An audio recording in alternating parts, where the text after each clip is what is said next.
இந்த கதைக்காரியின் கதை கேட்க வந்த அனைவருக்கும் வணக்கம்.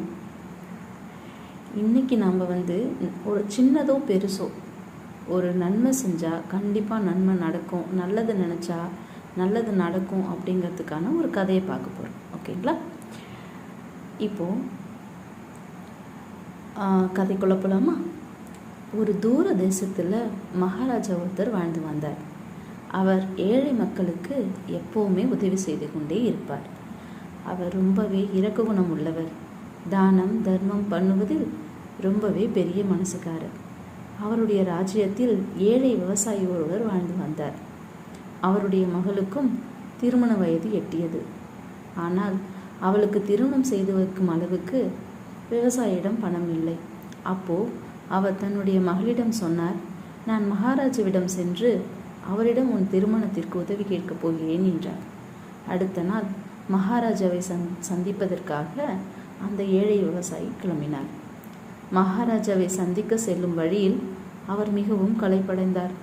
மிகவும் பசியாக இருந்தது. எனவே ஒரு மரத்தடியில் உட்கார்ந்தார். அங்கே அவர் சாப்பிட பையில் வைத்திருந்த சப்பாத்தியை எடுத்து சாப்பிட உட்கார்ந்திருந்த போது ஒரு நாய்க்குட்டி மிகவும் பசியாக இருந்தது. அது இவர் முன் வந்து வாலாட்டி கொண்டே இருந்தது. இரக்க குணமுடைய அவர் சப்பாத்தியை அந்த நாய்க்குட்டிக்கு சாப்பிட கொடுத்து விட்டார். மீண்டும் தன் பயணத்தை தொடங்கினார். மகாராஜாவின் அரண்மனையை எட்டினார். அவர் மகாராஜாவிடம் சென்று, வணக்கம் மகாராஜா, நான் மிகவும் ஏழை விவசாயி. என்னுடைய மகளின் திருமணத்துக்காக என்னிடம் எந்த பணமும் இல்லை. எனவே எனக்கு தாங்கள் உதவி செய்ய வேண்டும் என்று வேண்டினார். உடனே மகாராஜா, சரி, நான் உனக்கு உதவி செய்கிறேன். ஆனால் நீ உன் வாழ்நாளில் மற்றவர்களுக்கு செய்த உதவிகளை பற்றி என்னிடம் கூறு என்று கேட்டார். அதற்கு அவர் சொன்னார், நானோ ஏழை விவசாயி, நான் எப்படி மற்றவர்களுக்கு உதவ முடியும்? அப்போது திடீரென்று அவர் ஒரு நாய்க்குட்டிக்கு உணவளித்து வந்தது ஞாபகம் வந்தது. மகாராஜாவிடம், நான் வரும் வழியில் ஒரு நாய்க்குட்டி பசியாக இருந்தது. நான் வைத்திருந்த உணவை அதற்கு கொடுத்தேன் என்று கூறினார்.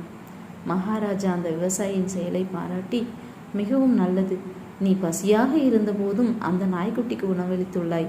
இது மிகவும் பெரிய செயல் என்று கூறி அந்த விவசாயியின் மகளின் திருமணத்தை அவரே நடத்தி வைத்தார். இதிலிருந்து என்ன தெரியுது? சின்னதா பெருசாங்கிறது தெரியல, ஆனால் நம்மளால் முடிஞ்ச அளவுக்கு செய்கிற நன்மைங்கிறது சின்னதாக பெருசாங்கிறது முக்கியம் கிடையாது. ஏன்னா அவரவர் இடத்துல அந்த பசியில் இருந்த நாய்க்கு கூட, அந்த நாய்க்குட்டிக்கு அது ரொம்ப பெருசு இல்லையா? ஒருத்தரோட பசி ஆத்துறது அவ்வளோ சின்ன விஷயம் ஒன்றும் கிடையாது. இன்றைக்கி எவ்வளோ பேர் பசியோடு இருக்காங்க, ஆனால் நம்மளால் எதுவுமே பண்ண முடியாது. ஸோ அந்த மாதிரி சூழ்நிலையில் ஒருத்தவங்க இது ஒரு சின்ன விஷயந்தான் மற்றவங்க பார்வைக்கு தெரியும். உண்மையிலே அவர் பண்ணது எவ்வளோ பெரிய விஷயங்கிறது மற்ற எல்லாருக்கும் பசியில் இருக்கிறவங்கள கேட்டால் தெரியும். ஓகேங்களா? ஸோ நம்ம நன்மை செஞ்சால் கண்டிப்பாக நமக்கு நன்மை கிடைக்குங்கிறது தான் இந்த கதையோட அர்த்தம்.